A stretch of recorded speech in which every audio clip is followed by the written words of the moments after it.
अस्सलाम वालेकुम, आदाब, खुशामदी दोस्तों। आज के हमारे शो एक कप चाय इब्राहिम शेख के साथ में आपका स्वागत है। और हमारे शो के स्पॉन्सर है सिल्वर लाइन कंस्ट्रक्शन और अनेक फाउंडेशन। एक नहीं अनेकों में।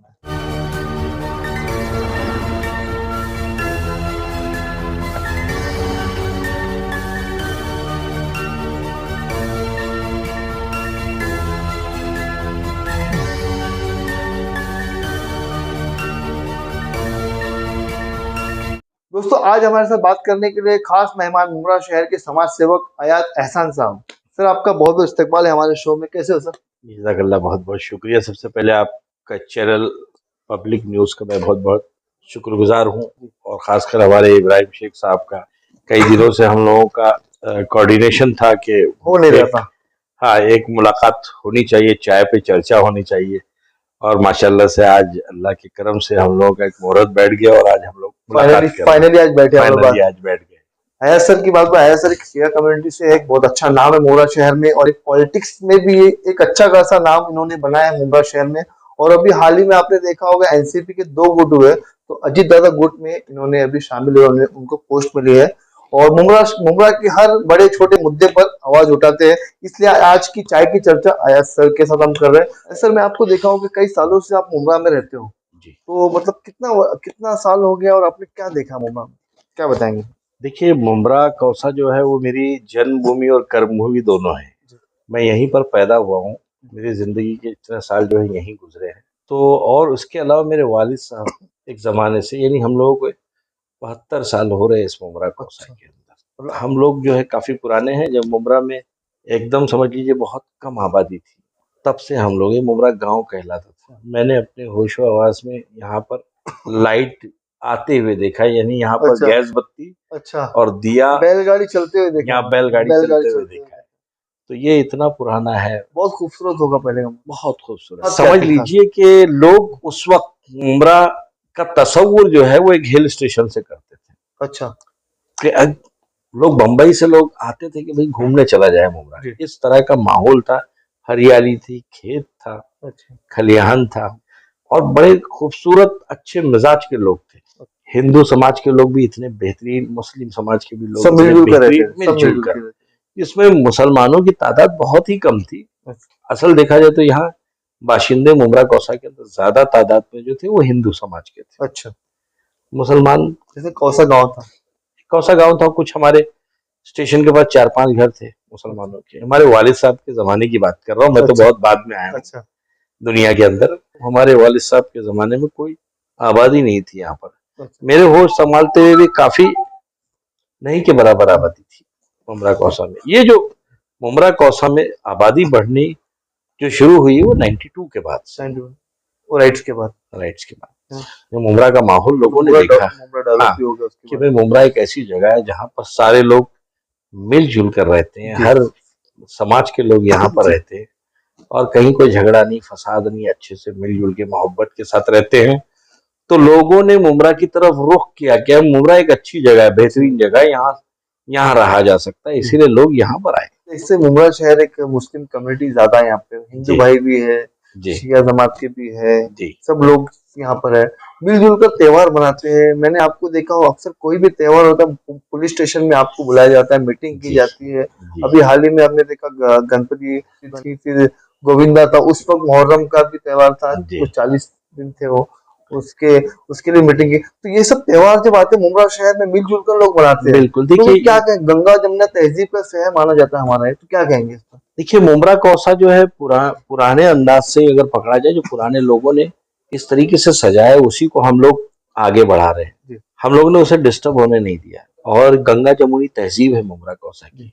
और ये मुझे ये ऊपर वाले ने एक बड़प्पन दिया है मेरे फितरत में कि आज जो है हर मजहबी प्रोग्राम में, चाहे वो हिंदू धर्म के प्रोग्राम हो, चाहे मुसलमानों की हो, और मुसलमानों में भी हर फिरके के प्रोग्राम में मुझे एक इज्जत मिलती है अवाम की तरफ से। और अवाम के साथ साथ इवन पुलिस स्टेशन भी जानती है कि ये आदमी जो है हर चीज के लिए सक्षम है, आगे बढ़कर ये काम करेगा। मुहर्रम का मामला हो, मुहर्रम के बीच में ही आपने देखा होगा कि दही हंडी आई थी, लेकिन हम लोगों ने उसको बराबर से हैंडल करके उसी दिन चहलुम का जुलूस भी निकाला और दही हंडी भी हो गई। ये इससे पहले एक बार और हो चुका है, गणपति और मुहर्रम एक साथ आ गई थी और एक ही तारीख को थी। थी। अच्छा, 1 दिन का फर्क था सिर्फ। अच्छा, तो और हमारा जो आनंद कोलीवाड़ा का जो अंजुमन है, अंजुमन मौजिज़ा अली, और वहीं पर गणेश मंडल है, मंडल दोनों एक ही जगह पर वो प्रोग्राम 2 करते साल हैं। पहले ना, नहीं, करीब लॉकडाउन के पहले की 3 बात साल है। पहले, 3 साल तीन तक, चार 3-4 3-4 साल हो गए, एक ही टाइम आया था मुझे एक ना। ही टाइम आया था। तो हम लोगों ने हल ये निकाला कि एक ही मंडप रखा, एक ही मंडप में एक अच्छा, तरफ गणेश की प्रतिमा रखी गई, गणेश जी की, और एक तरफ मुहर्रम के ताजिए और अलम सजाए गए, अच्छा, बस और एक ही माइक रखा गया, एक ही सिस्टम रखा गया। जब मजलिस होती थी, नौहे होते थे, तब वहां पर आरती नहीं होती थी, और जब वहां आरती होती तो ये नहीं होता था। तो सिस्टमैटिक ढंग से हमने किया। उसको अप्रिशिएट करने के लिए उस वक्त के कमिश्नर थे विवेक फंसलकर साहब, अच्छा, जो अभी मुंबई के कमिश्नर है। जी, उन्होंने कहा, भाई कौन ऐसा शख्स है, मैं खुद उसको मिलना चाहता हूँ कि अच्छा, इतना सिस्टमैटिक उसने काम किया है। अच्छा, वो खुद आए बेचारे, मुझे वो चाहते तो बुला सकते थे, लेकिन उन्होंने कहा नहीं, वो आदमी को मिलने मैं खुद आता हूँ। वो आए पुलिस बंदोबस्त के साथ, और हमारे मंडल का पूरा मुआयना किया उन्होंने, और अप्रिशिएट किया। और मेरे रिक्वेस्ट के बाद वो आशूरे के जुलूस में 10 मुहर्रम के, आज तक रिकॉर्ड है, कभी कभी कोई कमिश्नर किसी प्रोग्राम में मुमरा में ठीक है। नहीं आई। एक ऐसा था कि आशूरे के जुलूस में वो कमिश्नर साहब मेरे रिक्वेस्ट पे खुद आए। मतलब जैसे पुलिस को भी सपोर्ट है ना, एक आदमी हाँ, मुमरा शहर में रहकर एक दो धार्मिक जो प्रोग्राम को जी, संभाल रहे हैं, है ना। और पुलिस की जो गतिविधियां हैं, जो पुलिस हमारे लिए कर रही है, उसको अप्रिशिएट भी करने की जरूरत है हमें। जब हम पुलिस को अप्रिशिएट करेंगे उनके कामों की वजह से, तब वो पुलिस हमारे हर मामले प्रशासन के स्तर में हमारे साथ दे रही है। हमारा फरीजा है, हमारा फर्ज है कि फिर उसको अप्रिशिएट करें, और हमने किया।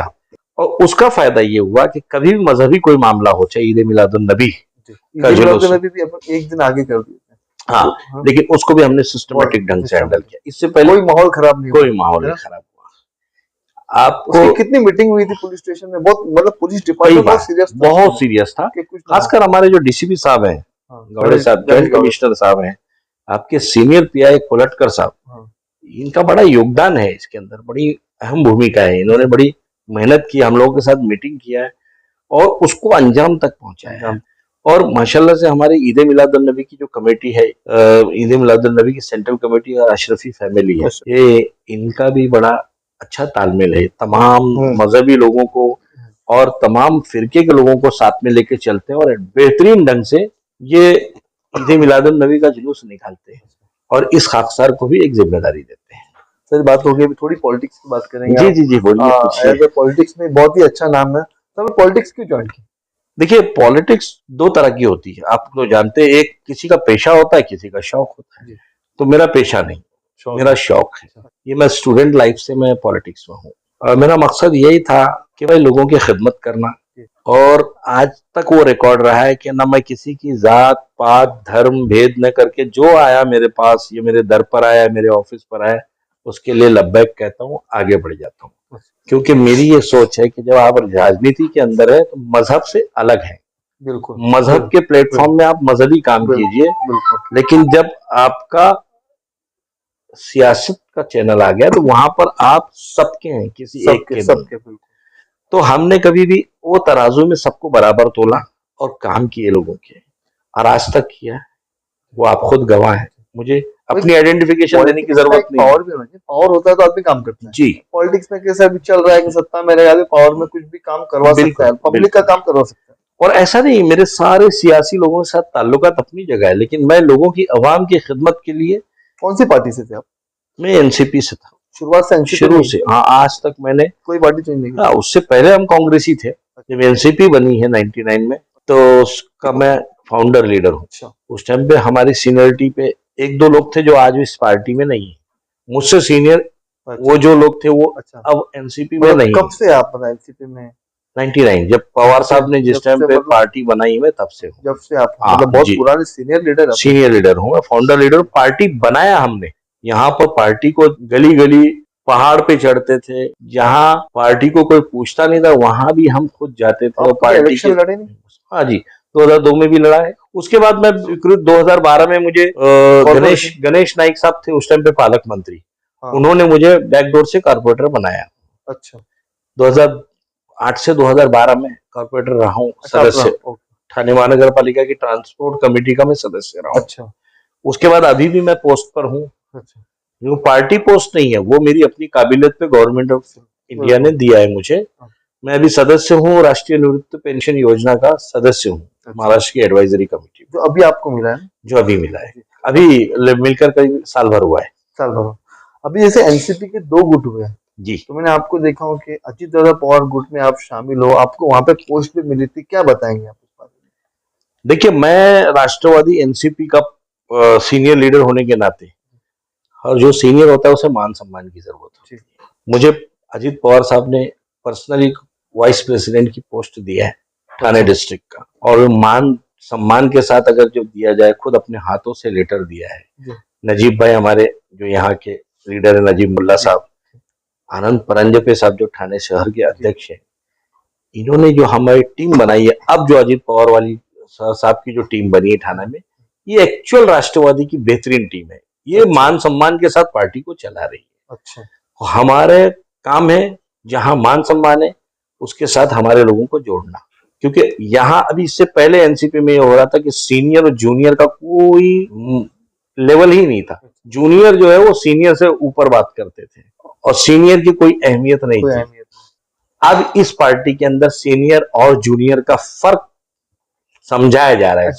जूनियर की इंसल्ट नहीं की जा रही, हाँ, जूनियर को भी लेके चला जाया जा रहा है और सीनियर को उसके रिस्पेक्टेबल अंदाज में उसे रखा जा रहा है। तो इसीलिए ये ग्रुप हमें ज्यादा पसंद है, इसलिए हम इस ग्रुप के साथ है। तो ये भी एनसीपी अलग तो नहीं है और हम सत्ता में भी हैं। और दूसरी बात यह है कि काम होना चाहिए, काम होना चाहिए। हमें पब्लिक में जाकर लोगों के काम करना है, तो हमें उस आदमी के साथ जुड़ना चाहिए जो काम कर रहा है। अजीत पवार साहब के अंदर खास बात यह है कि वो उनके पास कोई भी काम लेके जाया जाए तो वो ना नहीं होता, वो काम होता है। ऐसे ही हमारे नजीब मुल्ला है, वो हमारे पुराने दोस्तों में से भी थे, तो उनका और मेरा भी सियासी करियर साथी में शुरू हुआ है, तो मेरे वो सहयोगी भी हो गए। तो उन्होंने भी जो है कोई काम उनको बोला जाए वो ऐसा नहीं होता कि नहीं करते, वो करते हैं काम, होता है वक्त। हमारे आनंद परंजपे साहब एमपी लेवल के आदमी थे, वो आज भी उनको कोई काम बोलो फौरन बेचारे एक्टिव रहते हैं, आगे बढ़कर हमारे साथ कदम से कदम मिला के चलते हैं। तो शहर के मुद्दे हैं, अभी आप पावर अपनी यहाँ सत्ता में है सब कुछ, तो शहर के कुछ मुद्दे जो पेंडिंग रह गए आपकी नजर में, वो आप क्यों नहीं कराते? देखिए, हम जल्द ही अजीत पवार साहब को मुमरा लाने वाले हैं।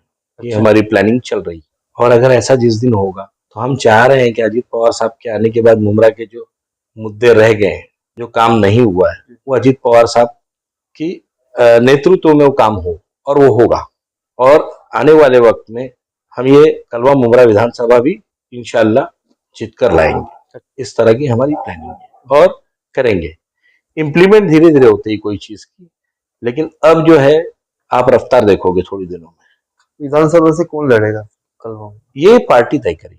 फिर भी एक कोई हिंट दो थोड़ी। अभी बहुत सारे लोग रेस में हैं, बहुत रेस में। हाँ, अभी आप एक नाम तो बताइए, एक तो नाम बताइए। बहुत सारे, मैं अभी नाम लेकर कंट्रोवर्शियल पोजीशन नहीं लाना चाहता हूँ।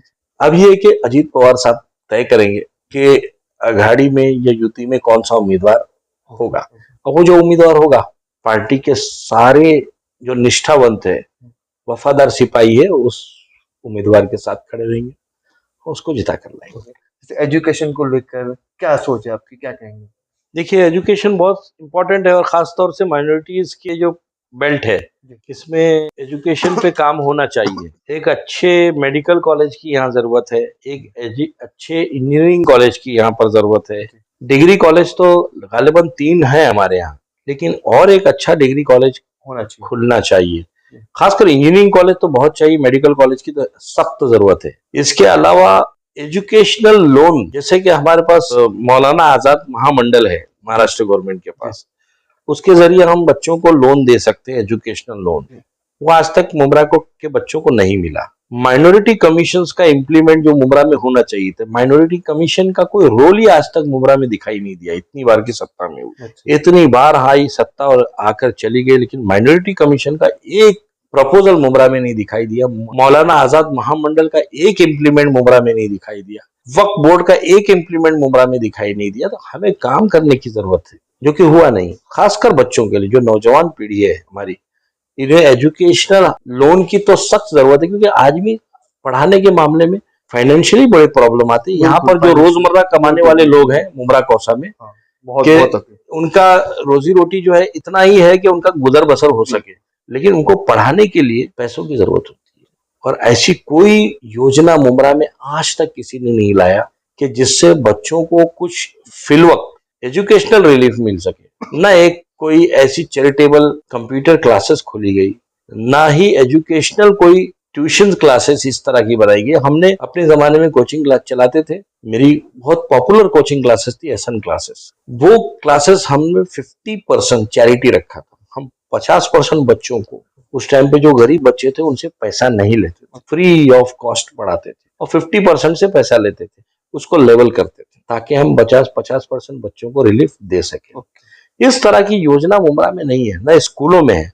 स्कूलों में भी यह हाल है कि बंद तरीके से डोनेशंस वसूला जा रहा है लोगों से, जबकि डोनेशन बैन है, लेकिन इस तरीके से घुमा फिरा कर पैसे लिए जा रहे हैं लोगों से। तो आज बच्चों को पढ़ाना आम इंसान के लिए बहुत मुश्किल हो गया है। और एक अच्छा हॉस्पिटल, जो कि अभी हॉस्पिटल के मुद्दे चल ही रहे हैं एमएम वैली के, कि इसके अलावा एक बड़ा हॉस्पिटल की बहुत जरूरत है। जैसे डीवाई पाटिल जैसे हॉस्पिटल है, एमजीएम जैसे हॉस्पिटल है, उनमें चैरिटेबल तरीके से भी काम हो रहे हैं बहुत अच्छे ढंग से। सरकारी हॉस्पिटल नहीं है लेकिन काम हो रहा है।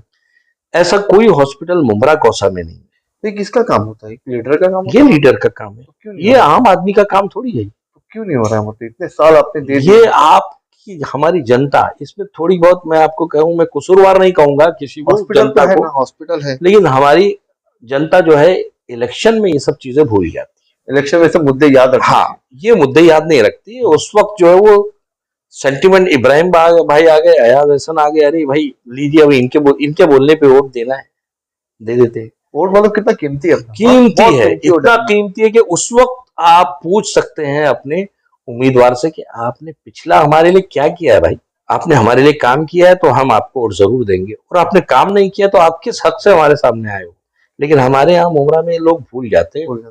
भोले लोग हैं, जो दिल के साफ और भोले लोग होते हैं, वैसे मुमरा कौसा में लोग हैं जो उस वक्त मोहब्बत में आकर वोट दे देते। लेकिन ये चीजें सुधरनी चाहिए।